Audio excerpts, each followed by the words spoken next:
Hello friends, welcome to my channel Gyan Saar. तो CTET PYQ series में आज हम 25 जनवरी 2023 में पूछे गए बाल विकास एवं शिक्षा शास्त्र के प्रश्नों को कवर करेंगे। क्वेश्चन नंबर 1, निम्न में से क्या शारीरिक विकास में शामिल नहीं है?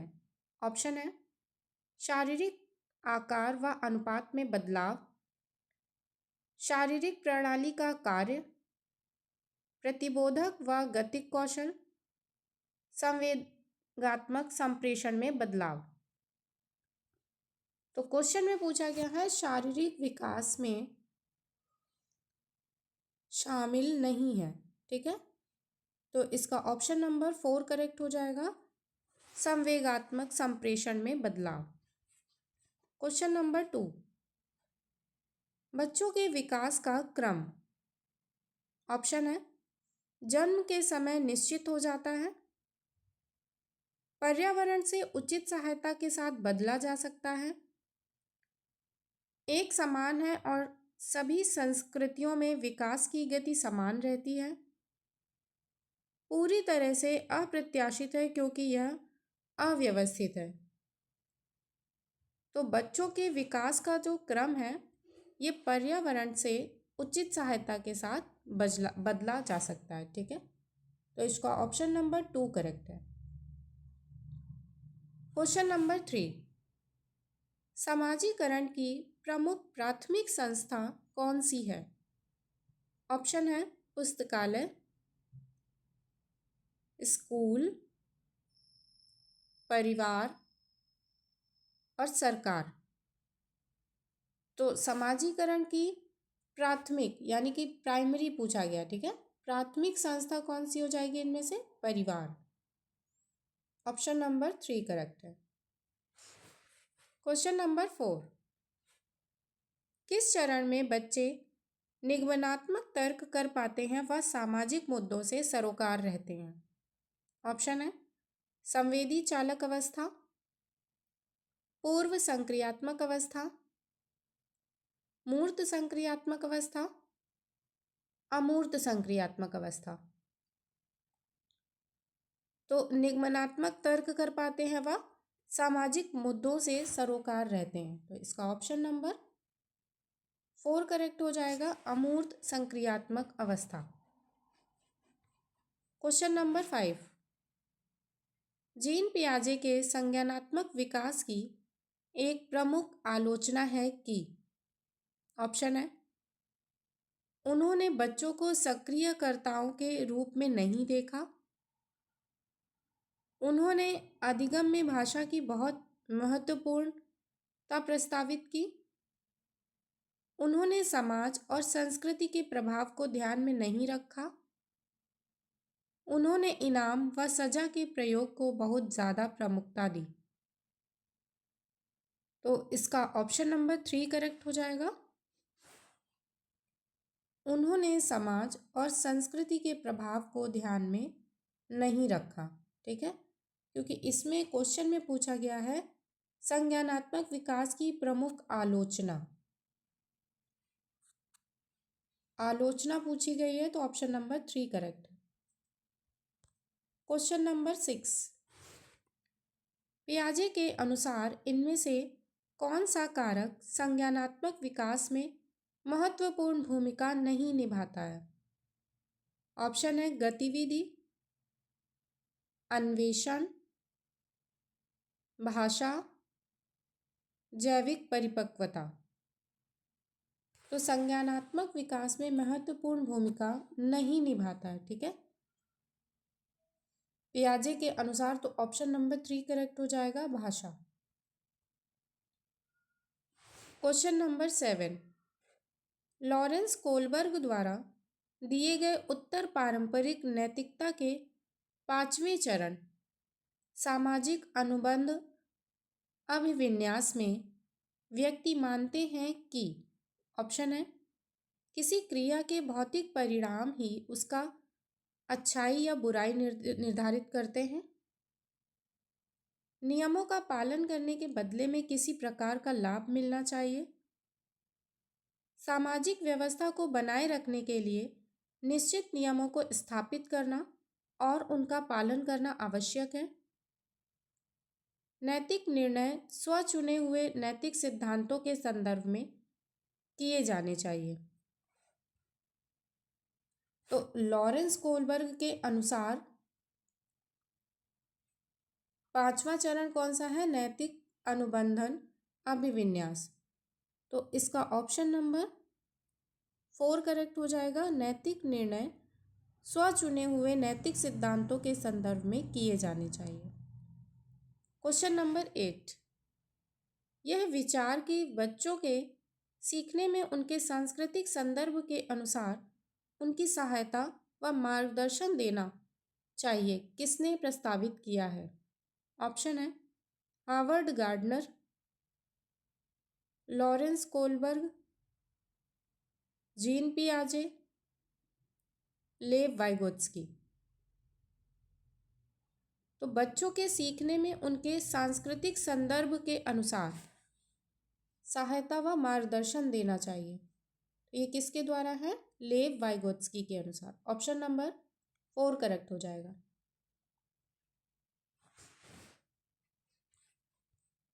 क्वेश्चन नंबर 9, विद्यार्थियों को संकेत व इशारे देना, सोच विचार की प्रक्रियाओं को मॉडल करना किसके उदाहरण है? ऑप्शन है अनुकूलन, विलंबित अनुसरण, रटकर स्मरण, पाड़ स्कैफोल्डिंग। तो विद्यार्थियों को संकेत व इशारे देना, तो इसका ऑप्शन नंबर 4 करेक्ट हो जाएगा, स्कैफोल्डिंग। स्कैफोल्डिंग वो होता है जिसमें हल्का सा मतलब कि हेल्प की जाती है बच्चों की, ठीक है। नेक्स्ट क्वेश्चन नंबर 10, एक प्रगतिशील कक्षा में ऑप्शन है बच्चे अर्थपूर्ण गतिविधियों में संलग्न होते हैं जिससे वे अपनी क्षमता के अनुसार कार्य कर पाएं।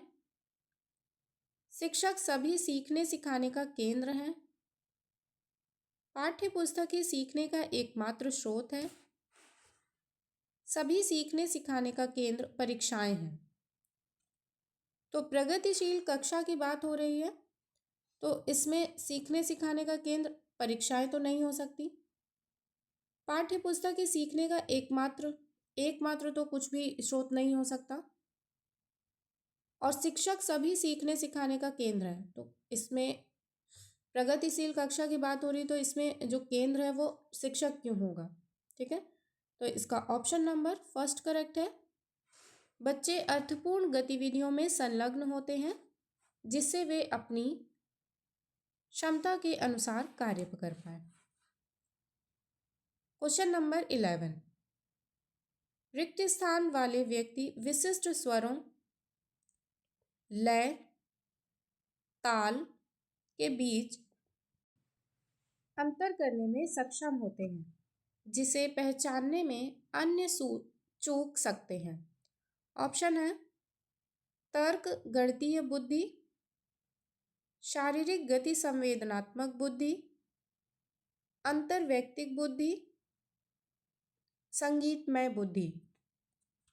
तो ये तो क्वेश्चन से ही पता चल रहा है कि इसमें बात हो रही है स्वर, लय और ताल के बीच अंतर करने की, ठीक है। तो इसका ऑप्शन नंबर 4 करेक्ट हो जाएगा, संगीतमय बुद्धि।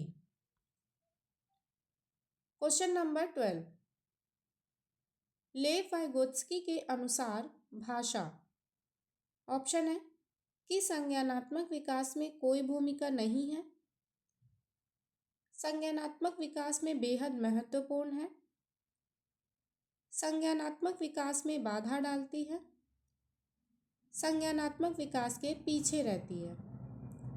तो लेव वाइगोत्स्की के अनुसार जो भाषा है वो संज्ञानात्मक विकास में बेहद महत्वपूर्ण होगी, ठीक है। ऑप्शन नंबर 2 करेक्ट है।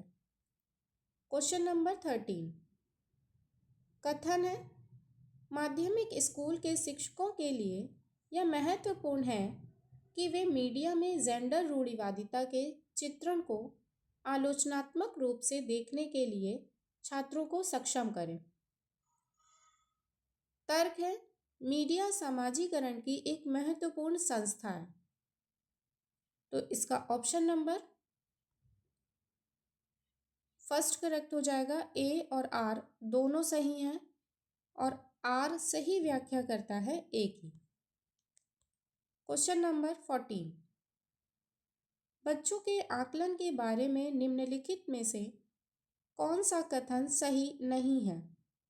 ऑप्शन है, आकलन से बच्चों की तैयारी को परखने में मदद मिलनी चाहिए। आकलन से चिंता और भय पैदा करने में मदद मिलनी चाहिए। मूल्यांकन विभिन्न साधनों का उपयोग करके किया जाना चाहिए। मूल्यांकन में सहकर्मी और स्वमूल्यांकन शामिल होना चाहिए। तो बच्चों के आकलन के बारे में कौन सा कथन सही नहीं है? ठीक है, सबसे पहले तो क्वेश्चन को आपको ध्यान से पढ़ना है कि क्वेश्चन में क्या पूछ रहा है। सबसे ज़्यादा जो गलतियाँ होती है वो इसी में होती हैं कि क्वेश्चन में हमसे पूछ रहा होता है नहीं और हम क्वेश्चन में सही का आंसर लगा देते हैं। तो जो क्वेश्चन है वो आपको एकदम ध्यानपूर्वक पढ़ना है। ठीक है, तो इसका ऑप्शन नंबर 2 करेक्ट हो जाएगा। आकलन से चिंता और भय पैदा करने में मदद मिलती है। क्वेश्चन नंबर 15, आकलन सीखने से कैसे जुड़ा है?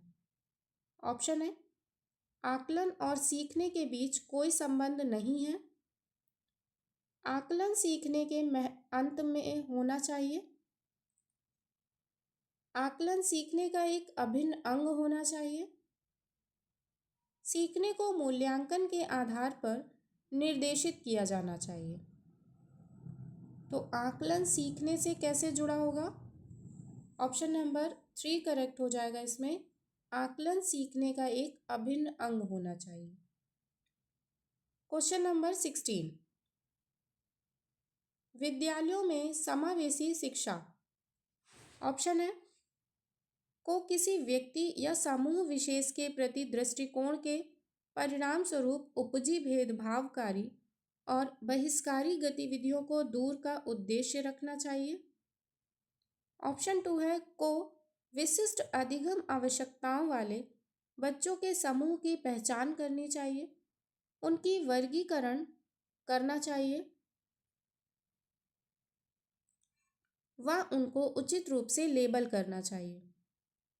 ऑप्शन 3 है, को केवल उन्हीं बच्चों के लिए विशेष शिक्षा का प्रावधान करना चाहिए जो सामान्य नहीं है।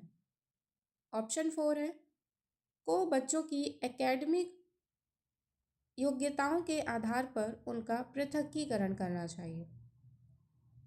तो विद्यालयों में समावेशी शिक्षा की बात हो रही है तो इसका ऑप्शन नंबर फर्स्ट करेक्ट हो जाएगा। को किसी व्यक्ति या समूह विशेष के प्रति दृष्टिकोण के फलस्वरूप उपजी भेदभावकारी और बहिष्कारी गतिविधियों को दूर का उद्देश्य रखना चाहिए। क्वेश्चन नंबर 17, शिक्षक बच्चों को सृजनात्मक रूप से सोचने के लिए प्रोत्साहित कर सकते हैं। ऑप्शन है, उन्हें किसी समस्या को हल करने के विभिन्न तरीकों के बारे में सोचने के लिए कहकर, उन्हें उत्तर रटने के लिए कहकर, प्रत्यास्मरण पर आधारित प्रश्न पूछकर, उन्हें किसी समस्या के एक पहलू पर ध्यान केंद्रित करने के लिए कहकर। तो सृजनात्मक रूप से सोचने के लिए प्रोत्साहित की बात हो रही है तो ऑप्शन नंबर फर्स्ट करेक्ट हो जाएगा। क्वेश्चन नंबर 18, कक्षा में विविधता को पोषित करने के लिए शिक्षकों को किस पर ध्यान देना चाहिए? ऑप्शन है, पृथक्करण, नामीकरण, नकारात्मक भेदभाव, समता। तो विविधता को पोषित करने की बात हो रही है तो इसका ऑप्शन नंबर 4 करेक्ट हो जाएगा, समता। क्वेश्चन नंबर 19, वंचित पृष्ठभूमि के छात्रों वाली विविधता की कक्षा में एक शिक्षक को, ऑप्शन है सभी बच्चों को अपने अनुभवों को कक्षा में लाने से हतोत्साहित करना चाहिए, केवल प्रभावशाली समूहों के बच्चों को अपने अनुभव साझा करने के लिए प्रोत्साहित करना चाहिए, केवल वंचित समूहों के बच्चों को अपने अनुभव साझा करने के लिए प्रोत्साहित करना चाहिए, अपने अनुभव साझा करना चाहिए और सभी बच्चों को अपने अनुभव साझा करने के लिए प्रोत्साहित करना चाहिए। तो वंचित पृष्ठभूमि के छात्रों वाली विविधता की कक्षा में एक शिक्षक को क्या करना चाहिए? केवल वाले ऑप्शन तो बिल्कुल निगेटिव हो जाएंगे, ठीक है, और हतोत्साहित भी एक निगेटिव सेंस दे रहा है, तो इसका ऑप्शन नंबर 4 करेक्ट हो जाएगा। अपने अनुभव साझा करना चाहिए और सभी बच्चों को अपने अनुभव साझा करने के लिए प्रोत्साहित करना चाहिए। क्वेश्चन नंबर 20, अभिकथन है, गुणज वैफल्य के से जूझ रहे विद्यार्थियों को उपयुक्त सामग्री जैसे कि हस्त कौशल युक्त वस्तुएं, गणक यंत्र और गणित के ऐप उपलब्ध कराना महत्वपूर्ण है। तर्क है, स्वालीनता से जूझ रहे विद्यार्थी गद्यात्मक क्रियाओं को बार बार दोहराते हैं। ऑप्शन है ए और आर दोनों सही हैं और आर सही व्याख्या करता है ए की। ए और आर दोनों सही हैं लेकिन आर सही व्याख्या नहीं करता है ए की। ए सही है लेकिन आर गलत है। ए और आर दोनों गलत हैं, तो इसका ऑप्शन नंबर 2 करेक्ट हो जाएगा। ए और आर दोनों सही हैं लेकिन आर सही व्याख्या नहीं करता है ए की, ठीक है। क्वेश्चन नंबर 21, समस्या समाधान की प्रक्रिया किसके द्वारा बाधित होती है?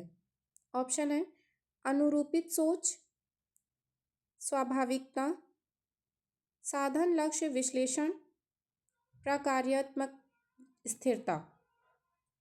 तो समस्या समाधान की प्रक्रिया किसके द्वारा बाधित होती है पूछा गया, ठीक है। तो इसका ऑप्शन नंबर 4 करेक्ट है, प्रकार्यात्मक स्थिरता। क्वेश्चन नंबर 22, कथन है, जो शिक्षक यह मानते हैं कि क्षमता निश्चित नहीं है और प्रयास करके उसे बदला जा सकता है, छात्रों को स्कूलों में अपने प्रदर्शन में सुधार करने के लिए प्रेरित करने की संभावना प्रस्तुत करते हैं। तर्क है, अभिप्रेरणा उन विश्वासों से जुड़ी है जो शिक्षक अपने छात्रों की क्षमताओं के बारे में रखते हैं। तो इसका ऑप्शन नंबर ए करेक्ट हो जाएगा। फर्स्ट, ए और आर दोनों सही हैं, आर सही व्याख्या करता है ए की। क्वेश्चन नंबर 23, निम्नलिखित में से कौन सा कथन सीखने के सामाजिक रचनात्मक परिप्रेक्ष्य का समर्थन नहीं करता है? ऑप्शन है, अपने साथियों के साथ बच्चों की बातचीत संज्ञानात्मक विकास का एक महत्वपूर्ण स्रोत है, बच्चे अपने कार्यों के माध्यम से ज्ञान प्राप्त करते हैं, शिक्षा शास्त्र में ऐसी गतिविधियां शामिल होनी चाहिए जो प्रयोग को प्रोत्साहित करती हैं,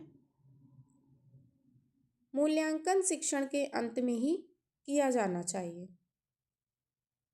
तो सामाजिक रचनात्मक परिप्रेक्ष्य का समर्थन नहीं करता है पूछा गया, ठीक है। तो इसका ऑप्शन नंबर 4 करेक्ट हो जाएगा, मूल्यांकन शिक्षण के अंत में ही किया जाना चाहिए।